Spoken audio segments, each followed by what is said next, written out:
So I am going to build off of Jackie's good insights and kind of take you a little bit on a journey of my brain and how I processed what I would bring to you and tell you a few stories.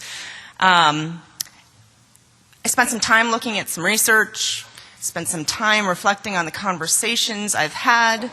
You're going to see some information from clients that we have at Ketchum up here, U.S. Farmers and Ranchers Alliance and the Animal Health Institute. So that's my disclosure slide to let you know that those are clients of ours.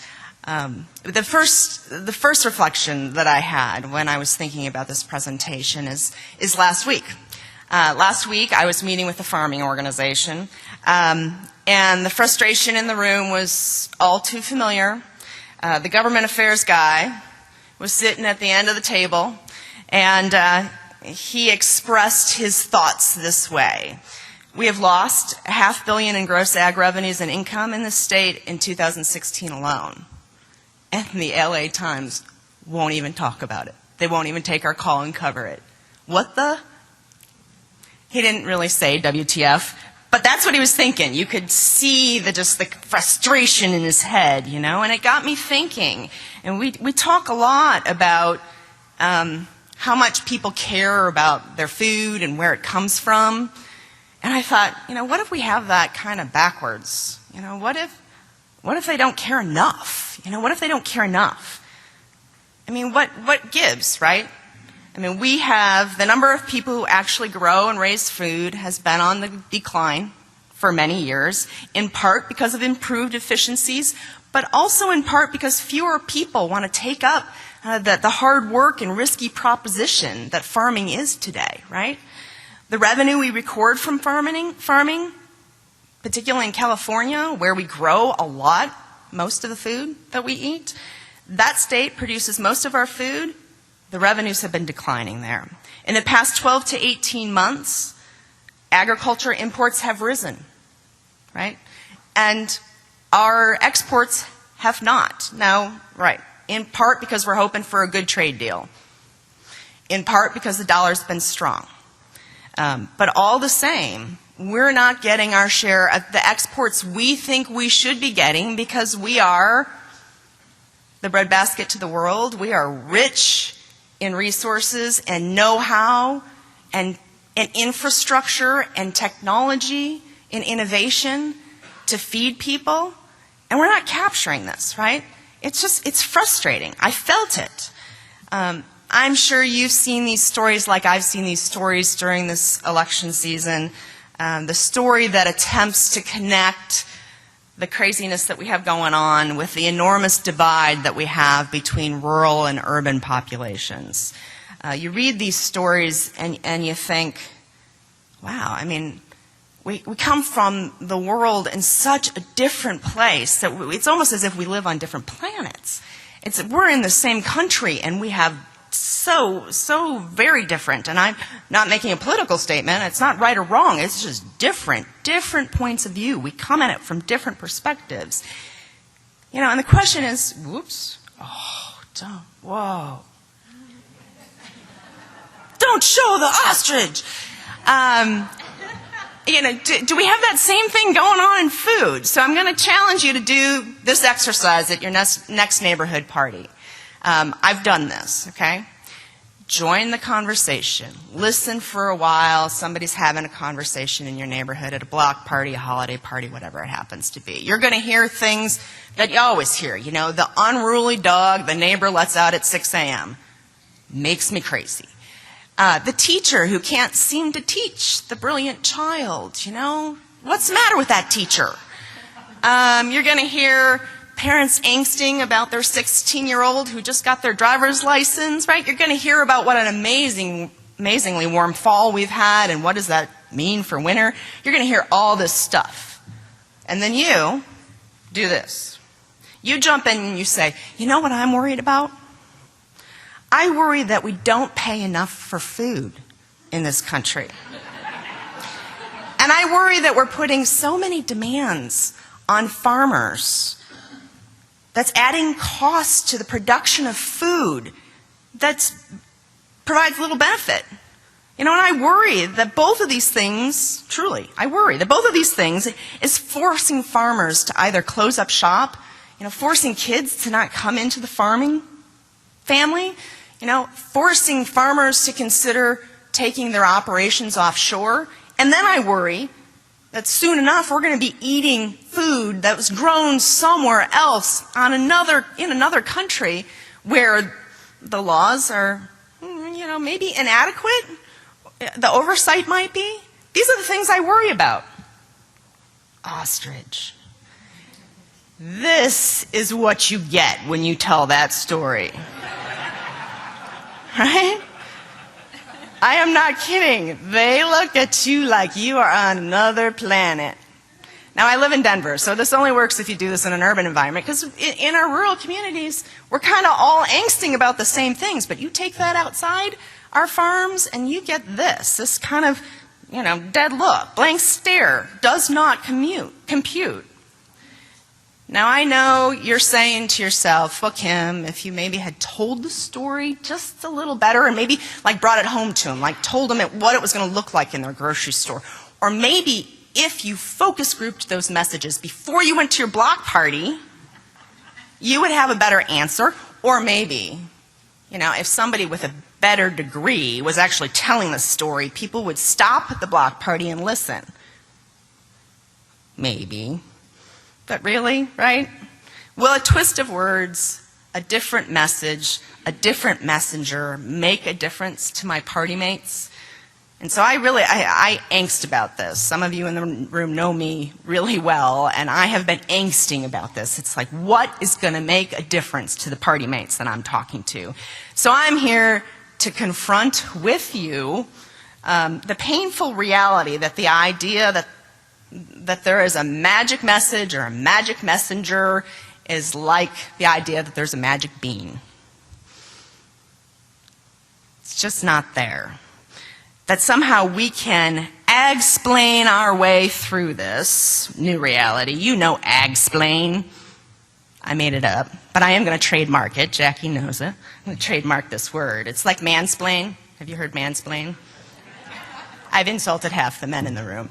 But so you take men off that, you add all of us in, and it's really about us trying so desperately to explain ourselves to everybody else and tell them, if you only understood, let me help you understand. The reality is there are maybe 2 different truths, maybe many more different truths out there.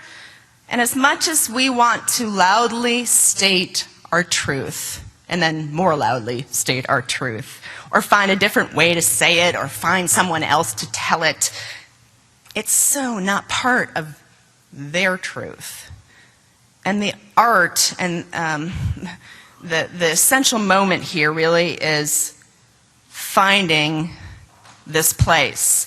The only shot we have at being heard is finding the common ground, finding our shared truth, something that we both believe to be true.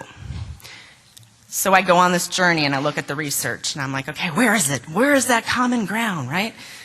And look at all these messages that we have that really tests very well.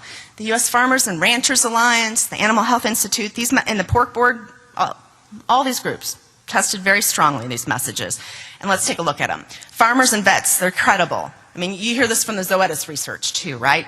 These folks are super credible, and to Jackie's point, bring it to the person. Let the person tell their story. Those are trusted messengers. People are okay with treatment, really. I mean, when you test the idea of, we have a sick animal, we don't want that animal to suffer, we need to treat that animal, people give that message high marks. People say it's a good thing that medically important antibiotics will no longer be used for growth, so we've got a nice message there to share with consumers. People agree that responsibly using antibiotics on farms and ranches is critical to ensuring a safe food supply.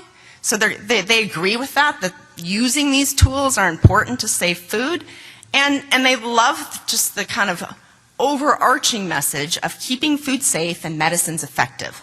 So there's a ton of common ground here, lots of really strong stories. But for me, I keep pushing myself, you know. Is this where we start? Are those messages where we actually start this conversation so that somebody will care, so that I don't get ostrich face at the block party? I don't think those messages, these guys here, are our door opener, our starting place. Because while consumers agree with these statements, it does not matter if they feel their health and safety is at risk, is threatened. Their fears really outweigh all other realities. So here's a little data chunk from the U.S. Farmers and Ranchers Alliance. Their fears outweigh other realities. The reality that we're blessed with an affordable and abundant food, the reality that we infrequently get sick from the food we eat, the reality that we might be forcing farmers out of business, at least maybe out of the United States. No, what general consumers, as well as those consumers who are regularly talking about food and sharing their opinions about food, at Ketchum we call them food evangelists.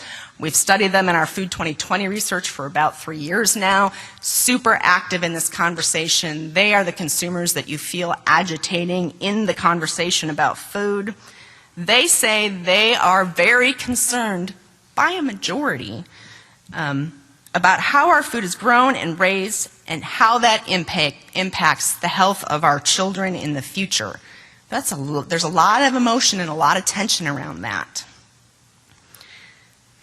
Because while they really believe in veterinarians and they believe animals should not suffer, they also believe antibiotic use in agriculture is contributing to antibiotic resistance.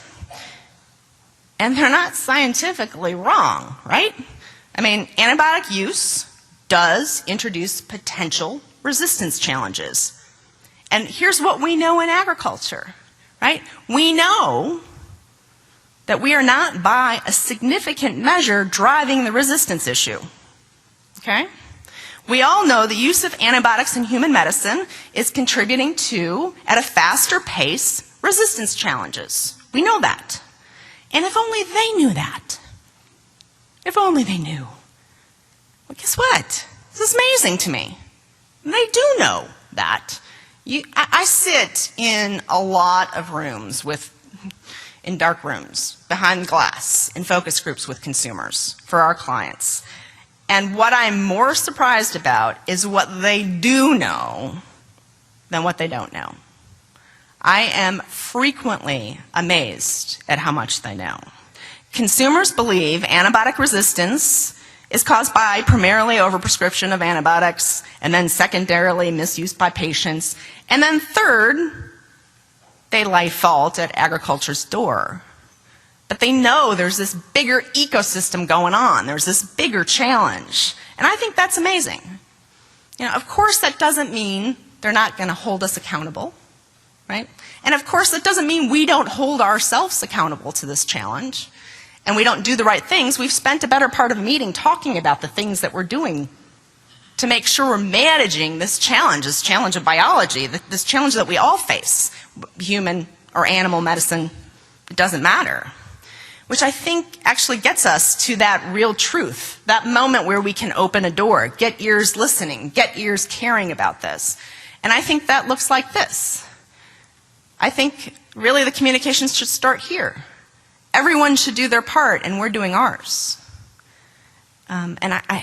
Some of the panelists today just did an amazing job talking about their part in this challenge.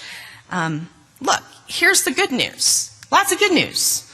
They're not asking agriculture to do away with antibiotics.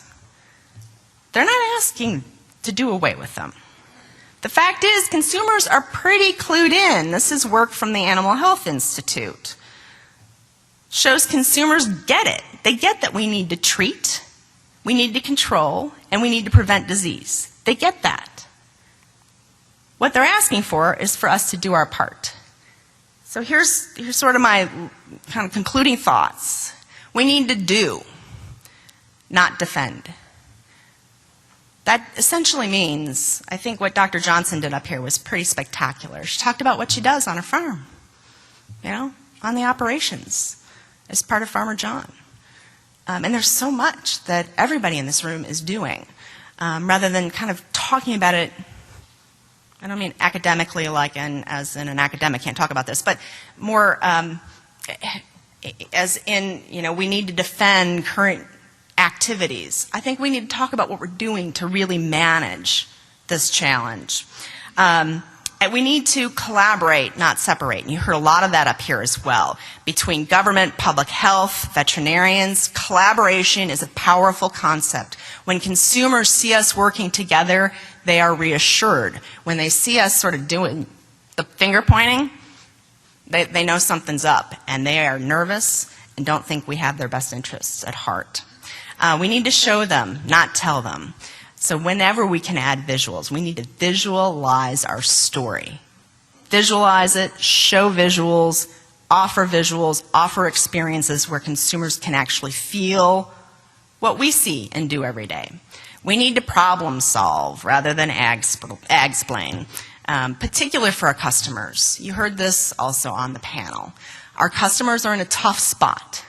They're feeling the pressure of do something. You got to do something. So they're doing something.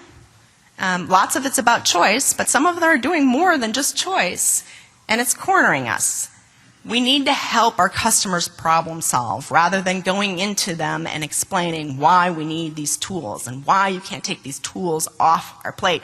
And then we can tell a lot of the messages that really test great, reinforcing veterinarians' role in this process. Interestingly, the work around 209 and 213, the powerful message that comes forward in that data is actually the VFD. Actually the reduction of use for growth promotion, not as intriguing as the role of the veterinarian in the community. Great message. And then reinforcing that our job is really about keeping food safe and medicines effective. AHI has this terrific website built to answer the questions that food evangelists, stakeholders, media might have as we transition into 209 and 213, togetherabx.com. It really demonstrates, brings to life one of the do's that we are doing right now in this transition. Great resource. And then lastly, don't kiss chickens. The end. And we're so excited to take questions and actually have a conversation because I know this area of communications is a hot spot.